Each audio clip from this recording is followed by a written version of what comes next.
world as we know it is changing, but the principles for success has remained the same. In this teaching, I want to show you practical insights and truths that will help you create value that will help any organization to succeed. My name is Nonso Nnamani, and I welcome you to my channel. Here we teach you principles and biblical truths that will help bring transformation in every area of your life. Stay tuned. When we started this conversation, part of the things we looked at is trying to define what entrepreneurship should be.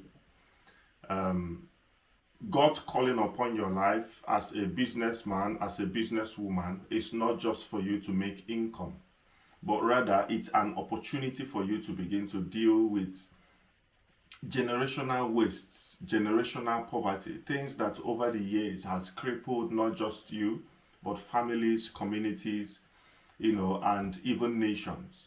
So part of what we are trying to do in this conversation is to help you understand that there is more to entrepreneurship.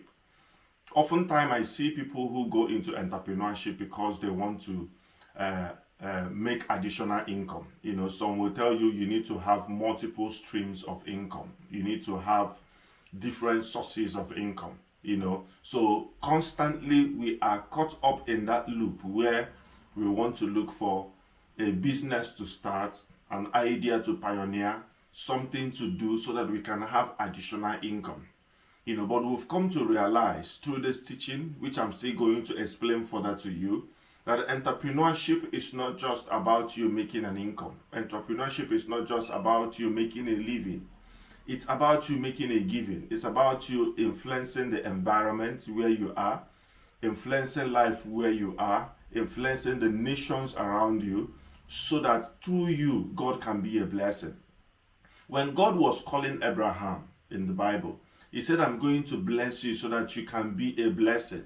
You find that pattern consistent in the scripture, where the goal of God concerning our life is not just to make you feel better. It's not just to maybe give you a nice car or give you a nice house or so that you can afford trips around the world. No, the goal of God is so that through you, lives, communities, institutions can be impacted. Jesus was having a conversation with the disciples. He said that the greatest among you must be your servants. He's trying to draw our attention that greatness directly associates with the level of impact that goes from us to other people. So it means that entrepreneurship, leadership, every form of endeavor that you have to engage in on earth must drive you towards providing solution for others, providing for the needs of others, and making the world a better place. I will go to the book of Genesis, where I would like to take the text from today. It's a popular scripture. I'm sure everyone here has read Genesis chapter 1, where the Bible talks about from the beginning, the earth was void and without form, and darkness was upon the face of the deep. And God said, I said something when we are starting this session, that there is nothing of great advantage to you like a problem. Okay? We understand from the Genesis that one thing that makes your hidden potentials to be unveiled, one thing that makes your God-given talents to be unveiled, are difficult situations around you. That is why I always say that why problems might bring difficult challenges to you, it should also be an opportunity for you to think. It should be an opportunity for you to innovate. It should be an opportunity for you to unveil your potentials in God, so that everything God has placed inside you will be made manifest and will be a blessing to others. Let's look at God's approach before I break it down. When God came to the book of Genesis, when God came to earth in the book of Genesis, the Bible said that the earth was void and without form. So what it is telling us, what it is, making us to understand is that God made a situation that is unpleasant. God made a situation that is not favorable. Just like you might be in a country today and you feel that the laws or what is happening in your environment is not favorable. Or you might come from a family that you always wish maybe God would have brought you through another family. Most of us, 90% of us, there are very few of us who are very happy with where they find themselves. Most of us want to make a change, not just for a change's sake, but because we want a better life. We want something to be different. We want life to give us more. And it is natural. That was also what I believe was inside God. When God came on earth, he saw the earth, he wanted more. He felt that something more can still happen. The earth still has more potentials. He saw the values, he saw the opportunities. In his mind's eye, he saw the landscape, he saw the birds, he saw the animals. So God knew that earth could give more. And then he went about to create more for the earth. So the first principle that we understand that God was showcasing us is, first of all, the principle of value. So how does value creation start? Value creation starts by you, first of all, looking at a situation that is meant to be difficult, a situation that is meant to be a problem, and then all you see inside is solution. Whenever I look around Africa, whenever I look around Nigeria, whenever I look around the black community, all I see is potentials. All I see is wealth. All I see is opportunity for us to show our significance, our uniqueness, and our impact to the world. And I believe that was what happened when God was looking on the earth. He was not seeing problems. He was not seeing difficulties. He was not seeing challenges. What God was seeing is an opportunity for him to make impact. The second principle we also see there is that God took responsibility for himself. He said, let us, okay? Even when he was creating man, he said, let us create man. He took that responsibility upon himself. As an entrepreneur, I want you to understand that the power to make a change in your environment, the power to create opportunities in your environment, the power to make things different in your environment is something that lies within you. And by taking personal responsibility to say that I need to do something different, I need to do something powerful, through the God-given potentials within me, starts by you, first of all, recognizing that it is your responsibility. It is your responsibility to make a difference. It is your responsibility to create a better community. Yes, entrepreneurship is also about income. It is your responsibility to have a better income. So it means that irrespective of where you find yourself, your location, the environment, the difficulties surrounding you, just like God, you can begin to see value that will make a difference and bring you to the point where you want to be. Another principle that we are going to build on, that I see from the book of Genesis from God, is the fact that God dealt with generational dryness, generational waste, generational problem. Through his action, he was able to take away years of generational poverty. And that is what I believe entrepreneurship should be. Entrepreneurship should not only impact our lives. It should not only make us better. Nice car, nice house, nice environment for just ourselves. No. I believe that entrepreneurship must have a generational impact. It must be able to bring about solutions, not just for us, but for generations yet to come, in such a way that when you look back, you can hardly remember where we are coming from. Okay? Nobody has a picture of how bad the earth was. Nobody had a picture of what it means to be empty and void. Because the transformative act of God created a solution that moved the earth from a state of voidness into a state of beauty. Today, we all enjoy it. Today, if you ask anybody now, would you want to go to heaven or would you stay on the earth? 90% will say, let's stay on earth. So it has become a desirable place. But before God acted on it, it was a place that nobody wanted to look at. And finally, the last principle I want to mention is the fact that when God came on earth, he started creating solution. He was not creating that solution for himself. He was creating it for Adam. He was creating it for Eve. He was creating it for generation of men that will come after them. And what happens is that he created, give them the impact, give them the solution, give them the result, and left it for them to manage. Entrepreneurship is an opportunity for you to create a legacy.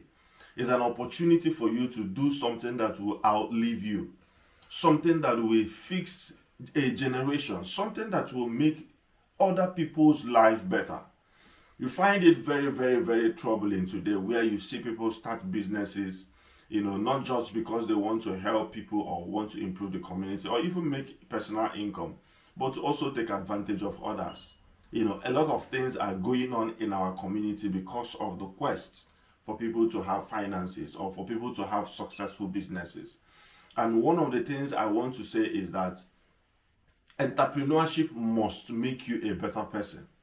It mustn't compromise the values of life. It mustn't compromise the values of God. It should actually leave you better, leave your space better, leave your environment better than the way you met it. So based on these 4 principles, I want to draw our attention to the fact that whatever God is doing in our life, is primarily first to bring value out of us.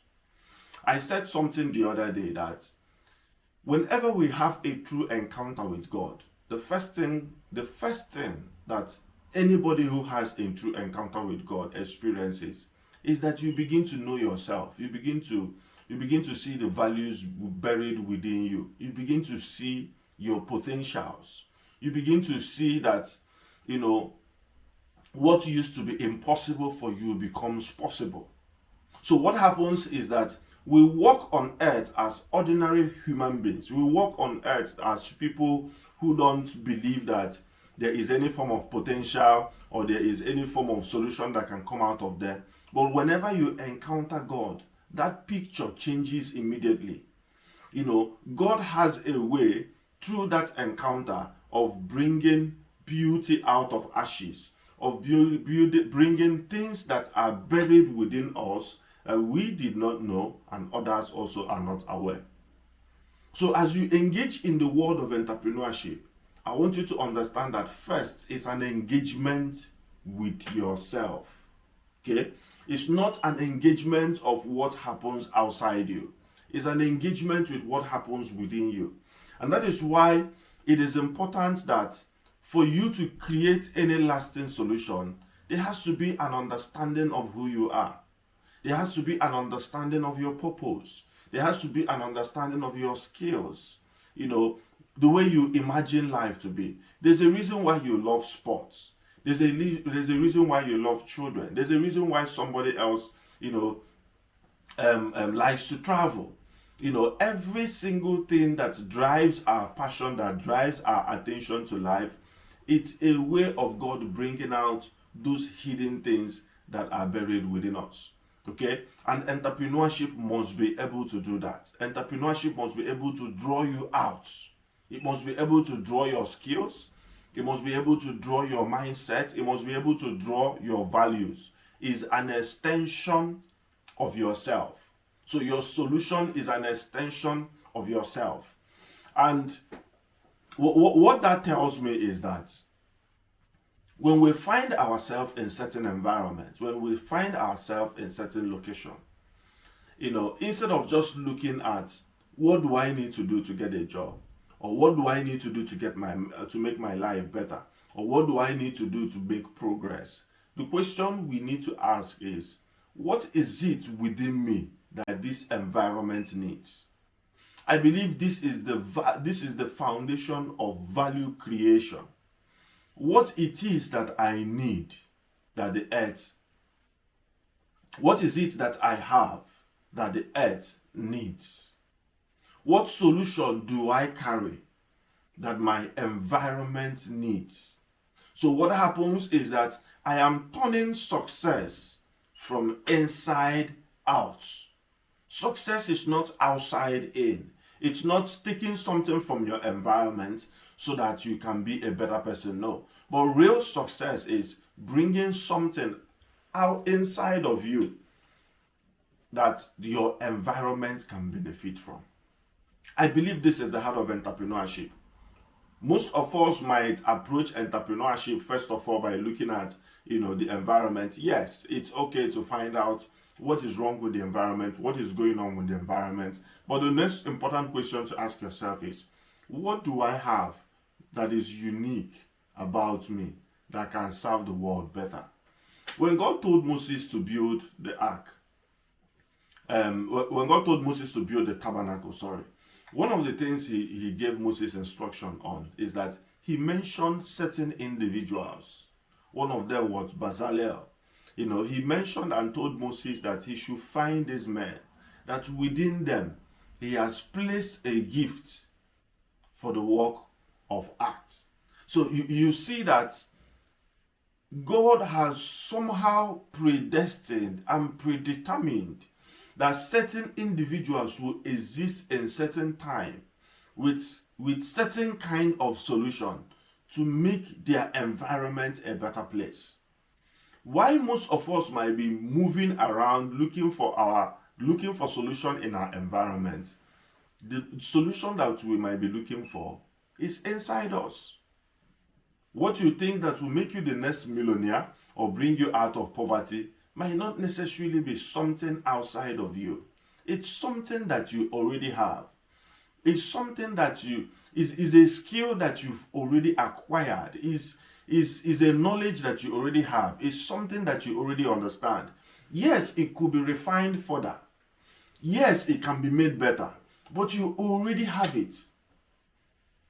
So the entrepreneurship journey is, how do I discover what is buried inside me? How do I discover what is deposited inside me? How do I find that solution? And then I begin to gradually hone it. I begin to gradually bring it out and to make the world a better place. I remember listening to a story about George Washington Carver. How he took peanuts and brought innovation in the agricultural industry in the United States of America. He was just a researcher. And then one day he had a conversation with God. And what was the conversation about? That he wanted to know God, he wanted to understand God. And God was asking him, and God told him, these are some of the stories we heard. And God told him, the question you are asking me is too big. Why not asking me something smaller? And he said, why did you create the world? He said, it's too big. Ask me something smaller. And he asked God, okay, why did you create America? He said, it's too big. Ask me something smaller. And they kept on asking him, to the point he even asked God, why did you create me? And God said, it's still big. Ask me something smaller. And then, of course, he gave up. And God now asked him, why not ask me the purpose of the peanuts that you are holding? And then he now asked God for the purpose of peanuts. And then that was how he went into the lab. By passing it through different scientific methods, he was able to patent more than 10 product ideas from peanuts. That is where we also got the peanut butter. So one of the things that is unique about that story is the fact that there are a lot of things we have within us, within our environment, that God has created inside us, the capacity to turn that thing into a solution. But instead of focusing on how do I make my life bring out solution, or how do I make my life bring out impact, or how do I make my life count, most of us focus on looking for what to get, looking for what to bring into our life. And that might be the reason why we are not living our truest potential. So God is inviting us to do what? To understand who we are, to understand the values that He has deposited inside us, to understand our giftings, to understand those things that are unique. There's a reason why you speak the way you speak. There's a reason why you think the way you think. There's a reason why you are better in maths and the other person is better in English. There's a reason why you see things and you are able to see different solutions, different ideas from it. It's because there is something that you are designed to do differently. And until you understand that, your life will not make meaning to you. So God started from Himself. When the Holy Spirit was brooding over the waters, what I believe that was happening was that God was searching within himself to know, based on what he is seeing, what he could turn it into be. So even though the earth was void and without form, in God's eye, he was already noticing that a land is buried within the waters. The land was already there. There was land already existing. But if you look at it, you won't see the land. But God looked into it, into the earth, and he saw land. And what did he say? He separated the waters and he called forth the land. Separated the water from the land. It was already there. The fishes were already there. In God's mind's eye, he was able to notice and understand that the fishes were already there. And he began to call for the fishes. He began to call for the animals. He began to call forth the trees from the land. Even man came from the land. Okay? It's the earth that God discovered. So you discover that the creation was actually, how do I say this? The creation was actually what was existing already, going through different states and different form. So whether it is plants, whether it is animal, whether it is human being, these are different states of what God found on the earth. And at each stage, what you discover is that what is already existing is turned into another form, is made better. You know, the same way you see trees. Inside that tree is buried a chair, but it goes through a form. And what is beautiful and unique about it is that every generation sees it differently. Okay, so we had a generation that looked at trees, and what they saw was firewood, and they began to cut it down. And what happened is that they produced firewood. Another generation came. They saw it as a log of wood that you can use to build a house, and they started building a house with it. Another generation came. They saw it that there's a way you can process this with a machinery, and then you can have chairs, you can have artifacts, you can have, beautiful work of art. Another generation came. They began to see different things. Oh, we can build a ship from this. Oh, we can build this from this. Oh, we can build a table. So it means that the goal of entrepreneurship is not necessarily to bring about an innovation of something new that doesn't exist. It's to look at what already exists and ask yourself, what can I bring out of this that will bring advancement to life, that will bring change to life? So today, when you move around the street, when you move around your neighborhood, when you move around your community, I want you to begin to look differently. Don't just look for things that you want for yourself. Don't just look for things you want to add to yourself. Begin to ask, what can I do differently? What can exist differently? What can be better? What can be improved? What can be acted upon? What can be changed in a state that can result to another state that advances life or makes life better? That was what God did simply in the Genesis creation. And when you look at life, when you look at the different states of innovation of life, it's different things. Silicon gave us IT today, powering the great engine that is powering the internet. And today, everybody is doing a lot through the internet. But it is the discovery of microchip. But you see, there was a generation that discovered a microchip, and there's a generation that discovered the internet. There's a generation that discovers solutions that run on the internet. And now another generation is talking about a world controlled by machines. So you see that it's not about what is outside. This is one of the things that is affecting us in Africa. It's not about just the conditions of your environment. It's the questions you are asking inside. It's the solutions that you are seeing in your mind's eye. And that is why if you are consumed with problem, if you are consumed with the state of the nation, if you are consumed with your environment, you will no longer have that ability to begin to pay attention within you to ask yourself, what is it about me that can make the world a better place? One of the things I believe that encouraged that kind of thought was that God was thinking about Adam and Eve. God was thinking about others. He was asking questions. What can I do to make the lives of others better? This is also a foundational principle for entrepreneurship. When you begin to ask that question, you remember the focus is others. But the goal is there is something inside me that can make somebody's life better, that can make an organization better, that can make a community better. There's something inside you. One of the things that drew me to public service is that when I go through the streets, I see things differently. It used to bother me. I used to ask myself, why am I always bothered if I come into the market and I see that this market could have been built in a better way? If I'm going through the street, I see, no, this school could have been done differently. Education could have been done differently. Why was I processing? I will find myself very early days in my life. I will ask myself, sit down in my room, and I'm thinking about, how do you design cities? How do you make cities better?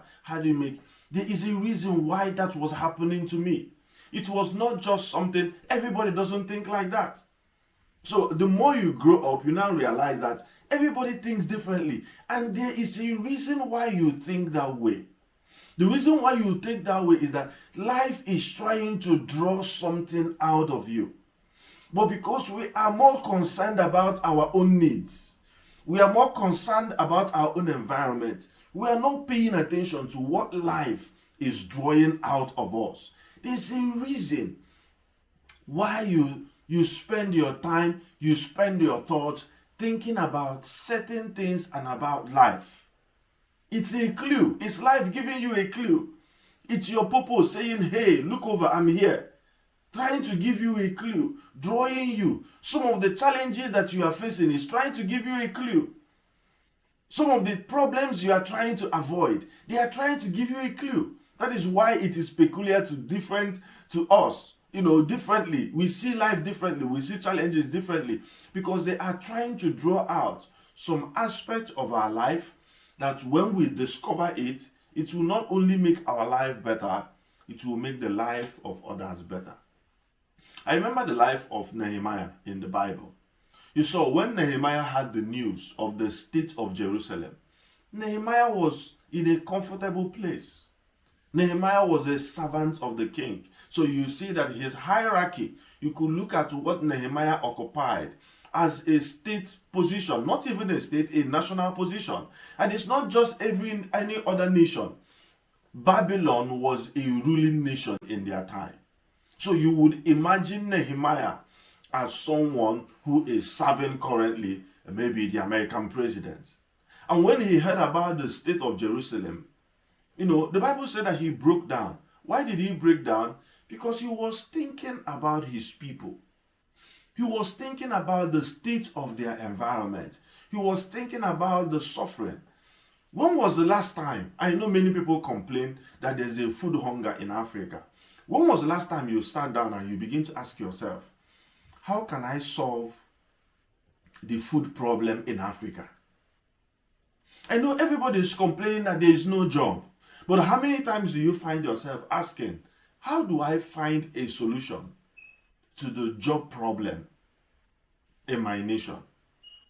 Everybody is talking about that marriages are going through difficult problems, marriages are breaking up, a lot is going on today. How many people have thought, what can I do? What is the purpose of God for marriage? And what can I do to strengthen marriages? You see, the moment you begin to think beyond yourself, you are already setting yourself on a path of entrepreneurship. And most times when we talk about these stories, it looks like it is Bible stories, but all around you see it happening. I remember the first book I read about Bill Gates. That was back then when I was in the university. Also, The Speed of Thought. One of them is The Speed of Thought.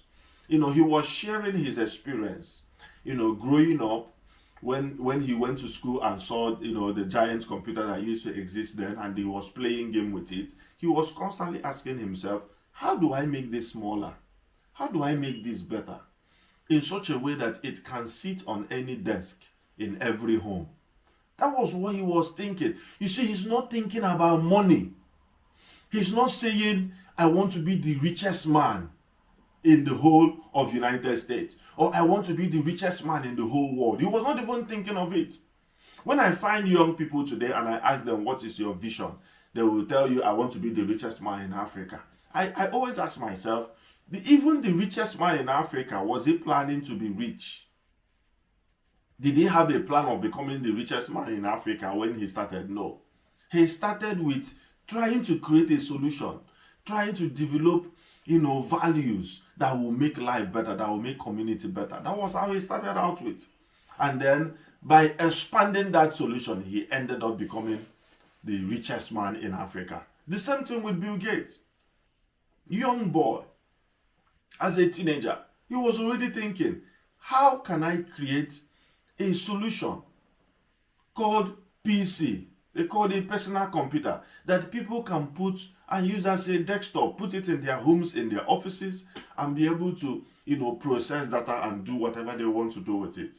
And as he began to think about it, he began to write programs. He began to code. He began to partner with the friends.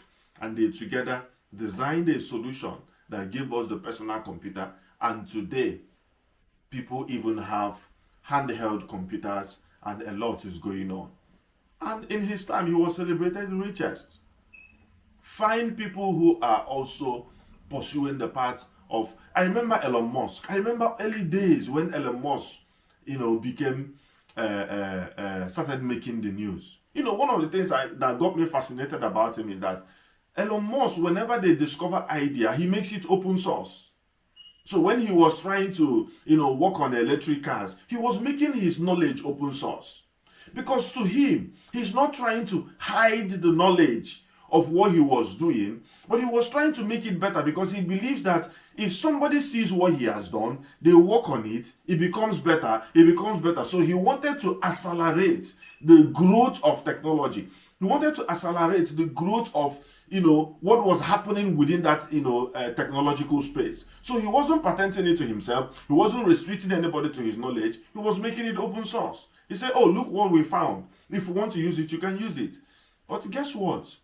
Even though he was making his knowledge open source, he's still the richest man in the whole world because he keeps improving. So the goal of entrepreneurship, if we can understand it, it's not just for you to feed. It's not just for you to take care of your family. It's not just for you to feel better, drive a nice car, live in a nice house, afford any vacation around the world. No.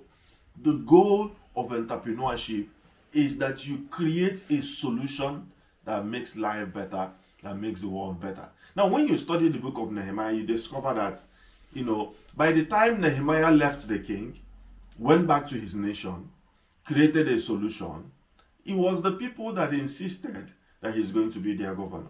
So some of the things he was not even dreaming about later came to him. Some of the things he was not even thinking about later came to him.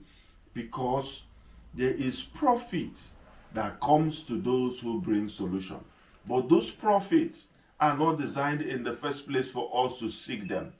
It comes as an additional reward.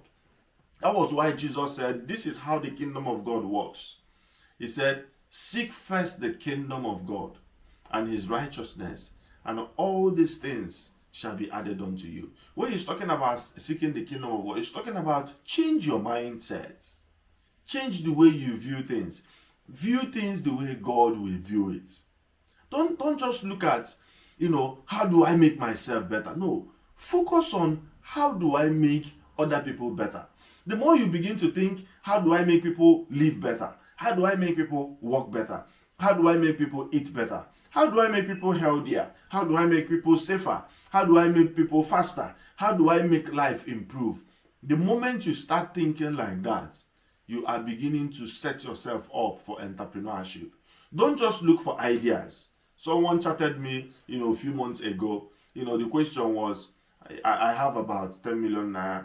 Where do you think I will invest it? What do you think I can do with such amount of money to make more money? Okay? Why that is celebrated, as the norm? That is not the goal of enterprise. That is not the goal of entrepreneurship. The right answer could have been, in what area of need, in what area of life can I invest and serve human need? When that is done effectively, a solution is born. Let me end with this story. There's this story we heard about a marketer. It's used to teach marketing classes. Okay, but I see a lot of correlation between that and entrepreneurship and the way we see things. Okay, so in one of the marketing classes I attended so many years ago, they told a story about how an organization sent a marketer to India, to sell shoes. Okay, so when the marketer came to India and made all efforts to sell shoes and he could not, he went back to the United States and told the company that he's not able to make any sales. And they asked him why. He said because nobody wears shoes. Everybody goes on barefoot. Nobody is interested in wearing shoe. Nobody is concerned about shoe. So if he's showing it to them, everybody just walks about all over the place without shoe. Okay. Finally, they sent another marketer to India to say, okay, find out what we can do. We need to sell this shoe. We need to sell, this is nice. But when the guy arrived in India, he moved around the community, sent a message to their CEO in America, and told them that whatever they are planning to send to him, that they should triple it. Why is it? And they were asking him, you just arrived. Why not give it time and see? The guy said, no, I came here. Nobody is wearing shoe. He said, nobody is wearing shoe. It means that we can sell to everybody. So whatever you want to ship everything you have in the warehouse. We have a big market in India. So you see, somebody else saw people who don't wear shoe. Another person came and saw a lot of people who don't wear shoe, but a potential to sell shoe to them. Saw a big market.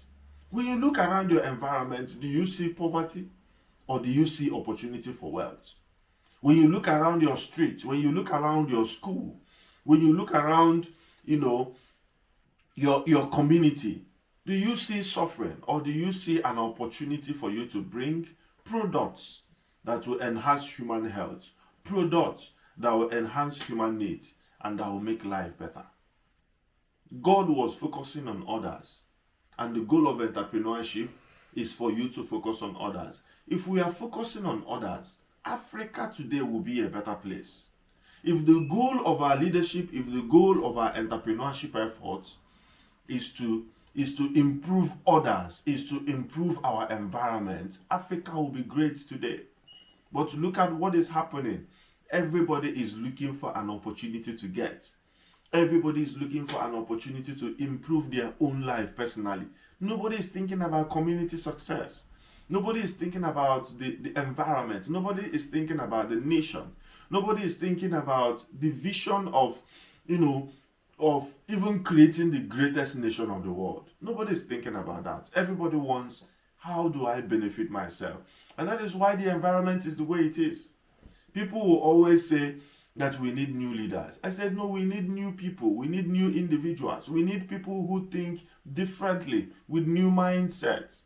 Because we have always had new leaders. They always come from us, but they think the same.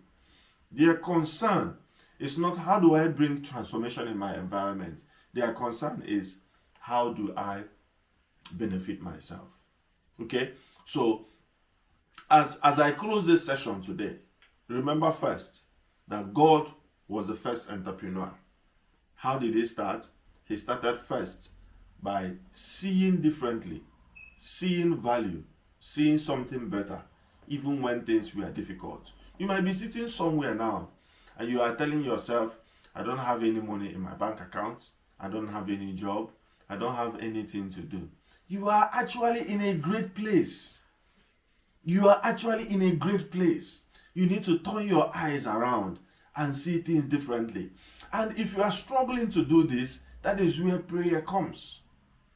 That is where prayer. To help support this channel, I would like you to like, subscribe, and share. Thank you for watching.